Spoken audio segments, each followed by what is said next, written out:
ಎಲ್ಲರಿಗೂ ನಮಸ್ಕಾರ. ಸರೋಜಾ ಕಿಚನ್ಗೆ ಸ್ವಾಗತ. ನೋಡಿ, ಇದು ರೈಸ್ ಬಂದ್ಬಿಟ್ಟು ಪಾಲಕ್ ಗೋಬಿ ಬಾತ್ ಅಂತ. ಪಾಲಕ್ ಮತ್ತು ಗೋಬಿನ ಬಳಸಿ ಈ ರೈಸ್ ಮಾಡಿದ್ದೀನಿ. ಹೇಗೆ ಮಾಡೋದಂದರೆ, ಮೊದಲು ಪಾಲಕನ್ನು ಕ್ಲೀನಾಗಿ ತೊಳೆದು ಮಿಕ್ಸಿ ಜಾರಿಗೆ ಹಾಕ್ಕೊಳ್ಬೇಕು.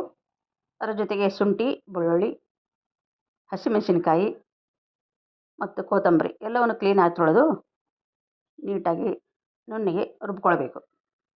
ಆಮೇಲೆ ಕುಕ್ಕರ್ಗೆ ಎಣ್ಣೆ ಹಾಕಿ ನೋಡಿ, ಒಂದು 4 ಸ್ಪೂನ್ದಷ್ಟು ಅಕ್ಕಿ ಎಷ್ಟು ತೊಳೆದಿರ್ತೀವೋ ಅದರ ಮೇಲೆ ಡಿಪೆಂಡು.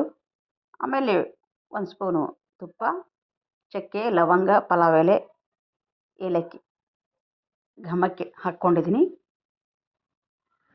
ಆಮೇಲೆ ಈರುಳ್ಳಿ ಒಂದು ದೊಡ್ಡದಾಗಿ 2 ಈರುಳ್ಳಿ ಹೆಚ್ಚಿಕೊಂಡಿದ್ದೀನಿ. ಇದಾದಮೇಲೆ ನಾವು ರುಬ್ಬಿದ ಮಿಶ್ರಣ ಹಾಕ್ಕೊಳ್ಬೇಕು. ಇದು ನೀಟಾಗಿ ಫ್ರೈ ಮಾಡಬೇಕು, ಹಸಿ ವಾಸನೆ ಹೋಗುವವರೆಗೆ. ಫ್ರೈ ಆದಮೇಲೆ ಟೊಮೆಟೊ ಹಾಕ್ಕೊಳ್ಬೇಕು. ಟೊಮೆಟೊ ಸ್ವಲ್ಪ ಬೆಂದಾದಮೇಲೆ ಗೋಬಿ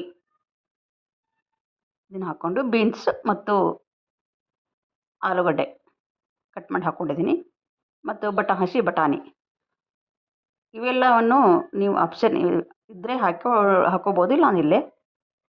ಈಗ ನಾನು 2 ಲೋಟ ಅಕ್ಕಿ ತೊಳೆದಿದ್ದೆ, ಅದಕ್ಕೆ 4 ಲೋಟ ನೀರು ಹಾಕ್ಕೊಂಡಿದ್ದೀನಿ. ಇವಾಗ ರುಚಿಗೆ ತಕ್ಕಷ್ಟು ಉಪ್ಪು ಹಾಕ್ಕೊಂಡು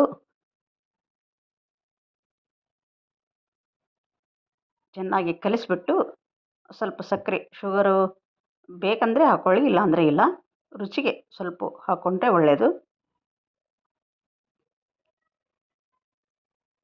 ನೋಡಿ, ಈ ಟೈಮಲ್ಲಿ ಅಕ್ಕಿಯನ್ನು ಹಾಕ್ಕೊಳ್ಬೇಕು.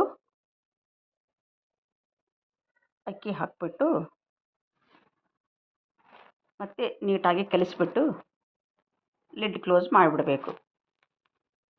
10 ನಿಮಿಷದಲ್ಲೇ ಮಾಡ್ಬೋದಾದ ರೈಸ್ ಅಂತ ಹೇಳ್ಬೋದು. ಎಲ್ಲ ಥರ ಅನ್ನಗಳನ್ನು ಉಂಡು ಬೇಜಾರಾದಾಗ ಈ ಥರ ಮಾಡಿಕೊಂಡು ತಿನ್ನಿ. ನೋಡಿ, ರೈಸ್ ಕುಕ್ಕರ್ ಬಂತು, ರೆಡಿ ಆಯಿತು ರೈಸು. ನೋಡಿ, ನಿಮ್ಗೆ ಇಷ್ಟ ಆಗಿದೆ ಅನ್ಕೊತೀನಿ. ಇಷ್ಟ ಆಗಿದರೆ ಲೈಕ್ ಮಾಡಿ, ಶೇರ್ ಮಾಡಿ, ಪ್ಲೀಸ್ ಸಬ್ಸ್ಕ್ರೈಬ್ ಮಾಡಿ. Thank you.